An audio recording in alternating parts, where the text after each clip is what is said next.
नमस्कार, मैं हूँ इरा टाक और आप सुन रहे हैं कलम लीला। आज मैं आपको सुना रही हूँ नूर ज़हीर की लिखी किताब अपना खुदा एक औरत से अपना पसंदीदा अंश।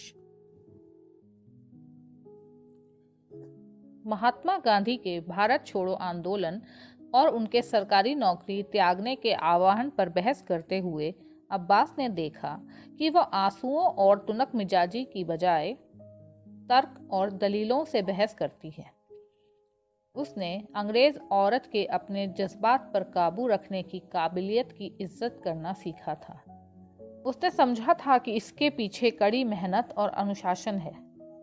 इसका मतलब भावनाओं का ना होना नहीं, बल्कि भावनाओं पर नियंत्रण था, और यह अटल विश्वास कि अपने जज्बात का भौंडा दिखावा न सिर्फ खुद पर नियंत्रण की कमी दिखाता है, यह विपक्ष को, जो ज्यादातर पुरुष होता है, हावी हो जाने का मौका प्रदान करता है।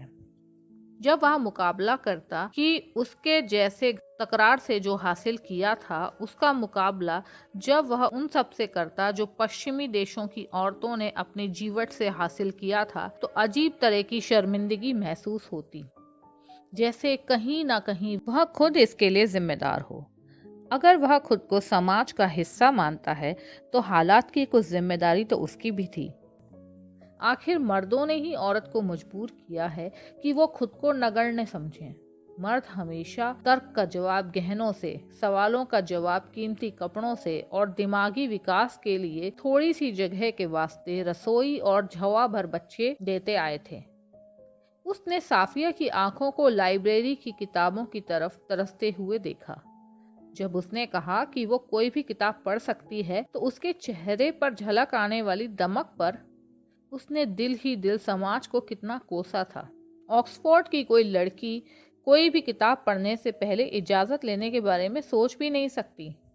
क्या मिलता है समाज में जानबूझकर अपनी आधी आबादी को अल्प बुद्धि के जीव बनाकर, जिनकी सोच निजी सुख आराम से आगे नहीं बढ़ती, जो खुशी को दस्तरखान पर परोसे पकवानों से नापती हैं, बेटों की गिनती पर फख्र करती हैं और मिल्कियत को सिर्फ पलंग के नीचे गड़े सोने से नापती हैं।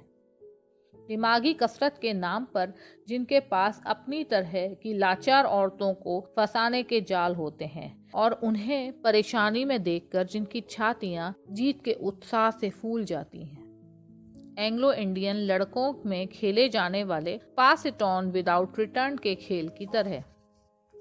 2 साल ऑक्सफोर्ड की तैयारी में अब्बास ने अंग्रेजी स्कूल में बिताए थे, जहां एंग्लो इंडियन लड़के बहुत थे।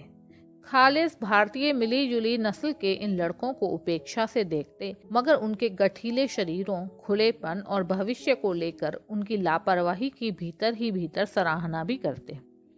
एंग्लो इंडियन लड़के जो रेलवे में महफूज नौकरी हासिल करने को लेकर मुतमईन थे, और उसके आगे कुछ नहीं, शुद्ध हिंदुस्तानियों को जो विदेशी विश्वविद्यालय में पहुंचकर इंडियन सिविल सर्वेंट हो सकते थे, नफरत करते थे। यह खेल उस नफरत को व्यक्त करने का एक तरीका था। एक एंग्लो इंडियन खालिस हिंदुस्तानी को जोर की धौल जमाते हुए चीखता, पास इट ऑन विदाउट रिटर्न।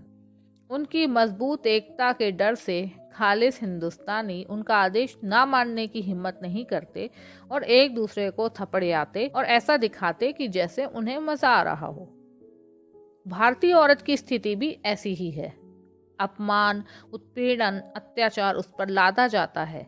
खामोशी से अपने अत्याचारियों से सवाल किए बगैर वह सहती है, हर दुख को ध्यान से संभाल कर सूची पत्र में दर्ज करती, इंतजार करती है उस समय का जब खानदानी विरासत की तरह इन्हें अगली पीढ़ी को सौंपा जा सके। हर पीढ़ी अगली पीढ़ी को तड़पाती है, जो इंतजार करती है उस खुशी का जो अगली पीढ़ी को दुखी करके पाएगी। सदियों से यह निजाम बड़े आराम से चल रहा है। अब्बास ने साफिया की तरफ देखा, जो चौड़े माथे पर बल दिए एक गेली देख रही थी। वह जोर से नहीं पढ़ पा रही थी, जिसका मतलब था कि वह पढ़ रही है, उसकी समझ में नहीं आ रहा है। वरना साफिया का पढ़ना कुरान के पाठ जैसा होता है, जिसकी मुसलसल गुनगुनाहट के बीच अचानक स्वर का ऊंचा होना ही मौलवी साहब के आगे जगे रहने का एकमात्र तरीका होता है। क्या साफिया में उसका साथ निभाने का साहस होगा? यह वह धारा के साथ अपरिचित मगर जाने पहचाने अंत की तरफ बढ़ना चाहेगी। क्या कहा तुमने? साफिया ने पूछा। जरा देखोगी हमारी चाय का क्या हुआ? साफिया दीवान से उठकर निचली मंजिल की तरफ चली। पूरा परिवार तीनों खानों के वक्त 18 फुट लंबी टीक की मेज पर जमा होता था, लेकिन शाम की चाय हर कमरे में पहुंचाई जाती थी ताकि जस्टिस जाफरी, जो दिन के खाने के लिए घर नहीं लौटते थे, इत्मीनान से जिम खाना जाने से पहले एक प्याली चाय अकेला पी सकें। जस्टिस साहब आराम कुर्सी पर बैठे तेज दार्जिलिंग टी पी रहे थे, जो खास उन्हीं के लिए बनाई जाती थी।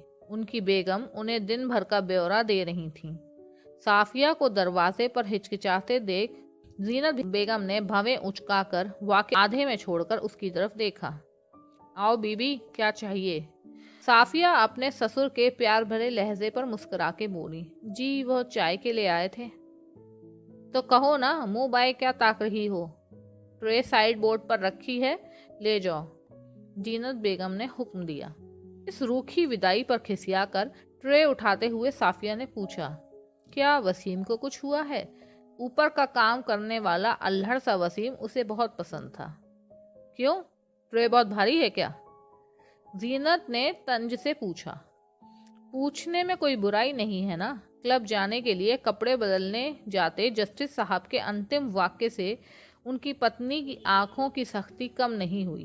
दरवाजे की तरफ मुड़ते हुए साफिया ने सफाई देते हुए कहा, दरअसल ये पूछ रहे थे। और कौन? अब्बी? तो ये कहा क्यों नहीं? कह देना बंगाल में अकाल पड़ गया है। ऊपर कमरे में अब्बास कुर्सी पर पसरा घुटनों पर लकीरें खींच रहा था। आह, चाय आखिरकार। उसने कागज एक तरफ किए। तुम्हें क्यों उठाकर लाना पड़ा? समाजवादी विचारधारा के बावजूद अब्बास को शारीरिक श्रम से नफरत थी और अपने गुलाबी नर्म हथेलियों पर फख्र था। मैंने अभी अभी भारत एक खोज खत्म की है और पंडित जवाहरलाल नेहरू का ऐसा मानना है कि जो श्रम नहीं करता उसे होने वाले मुनाफे पर भी कोई हक नहीं। मैं सिर्फ अपनी दिहाड़ी कमा रही हूँ। भारत एक खोज उन पहली 3 किताबों में से थी जो अब्बास ने उसे दी थी। हर अध्याय पर बहस चर्चा ने 17 बरस की लड़की और 28 साल के आलिम के बीच दोस्ती की नींव रखी थी। जैसे जैसे साफिया पर लिखे कहे और भीतरी मतलब के भेद खुले, अब्बास ने पाया कि उसका जहन रात के उबलते हुए कढ़ाव की तरह है, जिसे बराबर आंच और मुस्तकिल ईंधन पर रखकर बार बार मैली उतारने की जरूरत है ताकि वह निर्मल होने से पहले जम न जाए और तेजी से उबलने से खट्टा न हो जाए। अच्छा है तुमने ये किताब को अच्छी तरह समझ लिया है। हाँ, कह सकते हैं कि मैंने किताब को सतही तौर पर समझ लिया है। उसमें इतनी बातें हैं जो मेरी समझ से परे हैं, जैसे इस घर की कई बातें। गर्म चाय की चुस्की लेते हुए अब्बास ने पूछा, जैसे क्या? हमने बूबू से पूछा कि वसीम को क्या हुआ है, तो उन्होंने जवाब दिया, बंगाल में अकाल पड़ा है। मगर वसीम तो यहीं गोंडा का है, तो फिर बंगाल में पड़े अकाल का क्या हुआ? मैंने क्या किया? कहाँ जा रहे हो? सुनो तो। साफिया ने संत्रस्त होकर चीनी के कीमती बर्तनों को फर्श पर बिखरते टूटते देखा। सहम कर उसका हाथ खुद ब खुद अपने बचाव के लिए सिर के ऊपर आ गया। कुछ पल बाद बाहर को जाते उसके तेज कदमों की आहट आई तो वो समझी कि अब्बास का गुस्सा उस पर नहीं गिरने वाला है और वह उसके पीछे लपकी। किसी अशुभ अंदेशे से उसका दिल दहल रहा था। पान लगाते हुए जीनत बेगम ने नजर ऊपर की। एक यही काम वह नौकरों पर नहीं छोड़ती थी। पान लगाने फासत की जरूरत होती है। खुशबुओं और मसालों के डालने में जरा सी ही बद एहतियाती हुई कि पान बर्बाद हुआ। 22 कुल्चियों वाला 4 सेर चांदी का पायदान उनकी खास पसंदीदा संपत्तियों में से था।